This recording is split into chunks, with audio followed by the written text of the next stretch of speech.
Hello everyone, मैं स्वागत करती हूँ हमारे यूट्यूब चैनल हेमा मेहरा पे। आज आपके लिए बहुत हेल्पफुल टॉपिक लेके आ गए हैं जिसमें हम बात करेंगे कि बच्चों का मिट्टी खाना, चौक खाना या फिर दीवार की पपड़ी खाना, क्यों ऐसा करते हैं बच्चे और कैसे बच्चों को इन चीज़ों से करने से रोकना है, कैसे बच्चों को मिट्टी खाने से रोकना है, किन बातों का बदलाव हमें बच्चों में करना है, किन बातों का हमको ध्यान रखना है और क्यों ऐसे बच्चे करते हैं, कब तक ये नॉर्मल है और कब ये चीज़ें अबनॉर्मल हो जाती हैं, कब आपको डॉक्टर से दिखाने की ज़रूरत हो जाती है। तो बहुत ही हेल्पफुल टॉपिक है, लास्ट तक जरूर बने रहें।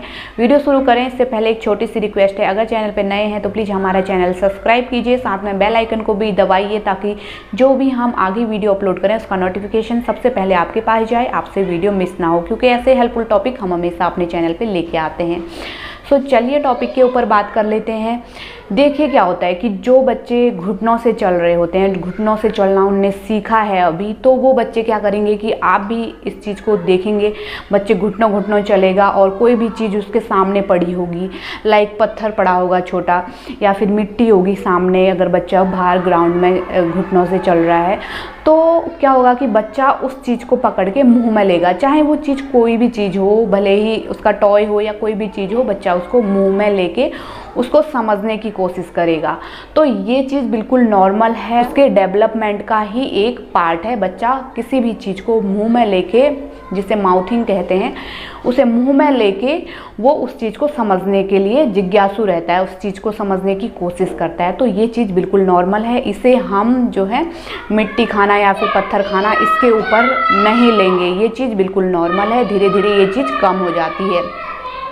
अब बात कर लेते हैं उन बच्चों की जो खेलते खेलते जो है मिट्टी पकड़ लिया या फिर चलते फिरते दीवार की पपड़ी खुरच के वो खाने लग गए, तो ये चीज़ अब नॉर्मल है।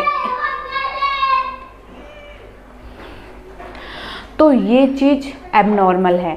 इससे कैसे बच्चे को बचाना है? देखिए क्या होता है कि सबसे पहले तो आपको बैलेंस डाइट बच्चे की रखनी है। देखिए क्या होता है कि अगर बच्चे की डाइट में कोई कमी रह जाती है, आयरन की कमी हो जाती है, तो इससे भी बच्चे जो है मिट्टी खाना शुरू करते हैं।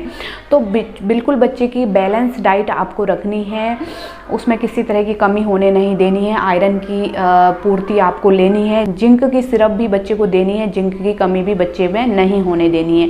कहा यह जाता है कि जब जिंक और आयरन की कमी होती है तब वही बच्चे ऐसा अक्सर करते हैं, और जिंक और आयरन का जो है ट्रीटमेंट दिया जाए तो बच्चे, बहुत से मोस्टली बच्चे जो है इस चीज़ को करना बंद कर देते हैं या फिर कम कर देते हैं।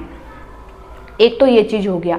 दूसरा क्या है कि एज ए पेरेंट्स आपको भी ध्यान रखना है, जैसे बच्चा कहीं पे खेल रहा है, कहीं फ्रेंड के साथ खेल रहा है या फिर ग्राउंड में खेल रहा है, मिट्टी में खेल रहा है, अंदर वो खेल रहा है, तो आपको अटेंशन बना के रखना है, बच्चे के ऊपर नज़र रखनी है कि बच्चा कोई गलत चीज़ें तो नहीं खा रहा है, दीवार की पपड़ी तो नहीं खा रहा है, मिट्टी तो नहीं खा रहा है। जैसे कुछ बच्चे जो हैं दूसरे बच्चों से भी सीख जाते हैं खेलते खेलते, जैसे दूसरा बच्चे को जो है मिट्टी खाने की आदत है तो बच्चा उसे देख के भी मिट्टी खाने की कोशिश करता है और धीरे धीरे सीख लेता है।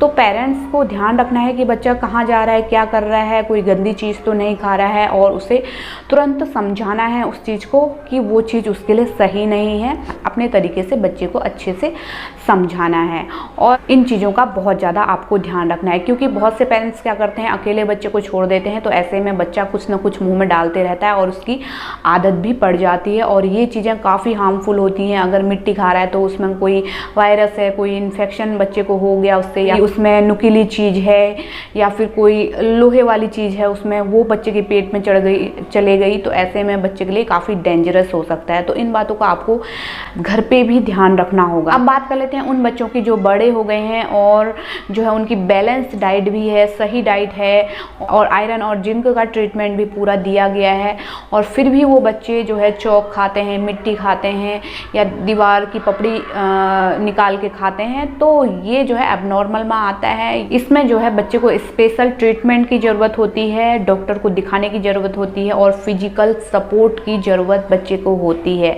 अगर बच्चा बड़ा हो गया है फिर भी नहीं रोक रहा है और उसकी बैलेंस डाइट है, आयरन की कमी भी नहीं है बच्चे में, जिंक आप दे रहे हैं, तो ऐसे में जो है बच्चे को डॉक्टर से को दिखाने की ज़रूरत है। बच्चा बड़ा हो गया है, जन्म से ही ऐसी चीज़ें होती हैं जिसे जन्मजात दोष बोलते हैं, ऐसी चीज़ें होती हैं जिसके कारण कि बच्चा ऐसा करता है। तो इसमें एक्स्ट्रा फिजिकल सपोर्ट की ज़रूरत होती है, एक्स्ट्रा ट्रीटमेंट की ज़रूरत होती है, तो वो आपको डॉक्टर ही बताएंगे जब आप डॉक्टर को समस्या बताएंगे।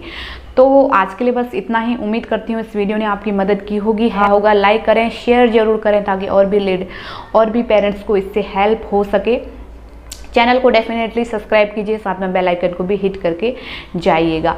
और कोई भी सवाल आपके मन में रह गया है या फिर कोई और टॉपिक पे आप वीडियो चाहते हैं तो वो भी हमें नीचे कमेंट में लिखें। सो हम मिलते हैं आपको अपने नेक्स्ट वीडियो में। Thank you, thanks for watching.